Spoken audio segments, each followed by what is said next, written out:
उन्हाळ्याची चाहूल लागतात सर्व महिला मंडळी उन्हाळ कामाला सुरुवात करतात। त्यामध्ये पापड, कुरडई, सालपापडी, सांडगे वेगवेगळ्या प्रकारचे, त्यामध्ये मुगाचे, हरभऱ्याचे, उडदाच्या डाळीचे सांडगे।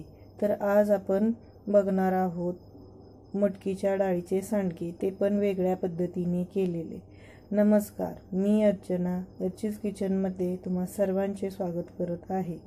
मी पुन्हा एकदा तुमच्यासाठी एक नवीन रेसिपी घेऊन आलेली आहे, ते म्हणजे मटकीच्या डाळीचे सांडगे। चला तर रेसिपीला सुरुवात करूया। सर्वप्रथम आपण इथे ही मटकीची डाळ स्वच्छ निवडून घेतलेली आहे व आदल्या रात्रीच ती आपण भिजत घालणार आहोत। ही मटकीची डाळ 2 ते 3 पाण्याने स्वच्छ अशी चोळून धुवून घ्यायची व ते पाणी काढून टाकूया व आता त्याच्यामध्ये स्वच्छ पाणी घालून ही मटकीची डाळ रात्रभरासाठी आपण भिजवून ठेवणार आहोत।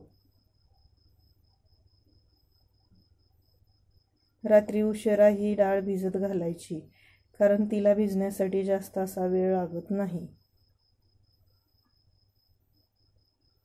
आता दुसऱ्या दिवशी सकाळी ही मटकीची डाळ छान अशी भिजलेली आहे।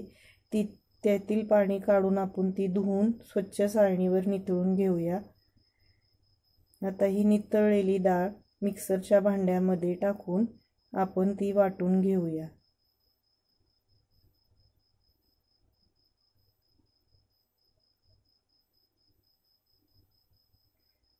अशा पद्धतीने ही डाळ वाटली गेलेली आहे। ती आता आपण एका पातेल्यामध्ये काढून घेऊया व याच प्रकारे सर्व मटकीची डाळ आपण वाटून घेणार आहोत।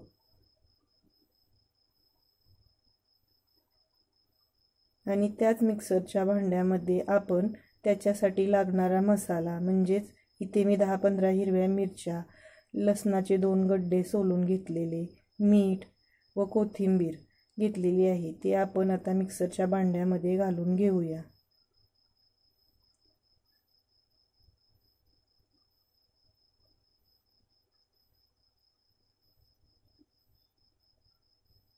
तुम्ही तुमच्या आवडीप्रमाणे अजूनही मसाले काही घालू शकता।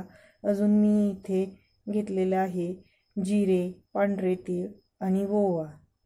यातील हे अर्धे आपण याच्यामध्ये सर्व घालून घेऊया व अर्धे नंतर पिठामध्ये घालणार आहोत। पांढरे तीळ हे सर्व आता आपण मिक्सरमधून छान बारीक वाटून घेणार आहोत।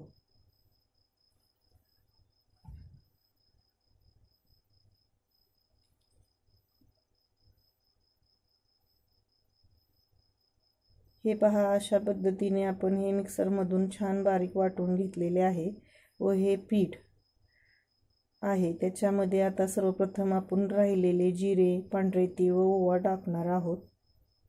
त्यानंतर त्याच्यामध्ये बारीक वाटलेली हिरवी मिरची, नंतर बारीक चिरलेली कोथिंबीर आणि थोडी मेथीची पाने बारीक चिरून घेतलेली आहे, याच्यामध्ये टाकून हे पूर्ण सर्व एकत्र करून घ्यायचं। थोडीशी टेस्ट बघून तुम्ही त्याच्यामध्ये अजून मीठ लागत असेल तर टाकू शकता।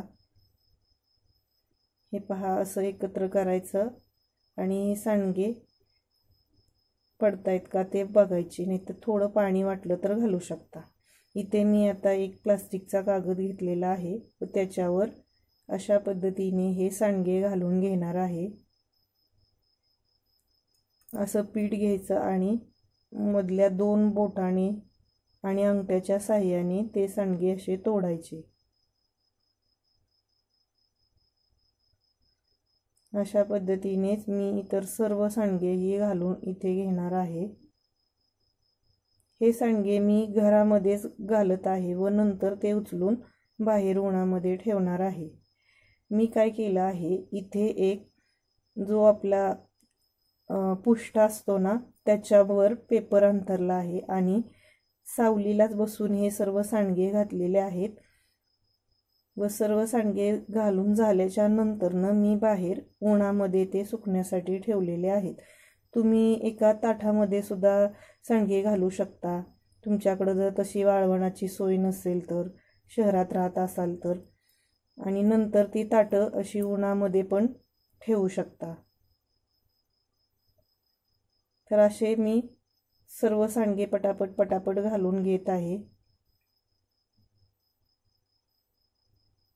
मटकीचा डाळीचा सांडगा हा खाण्यासाठी खूप छान असा चविष्ट लागतो. तुम्ही एकदा नक्की करून बघा.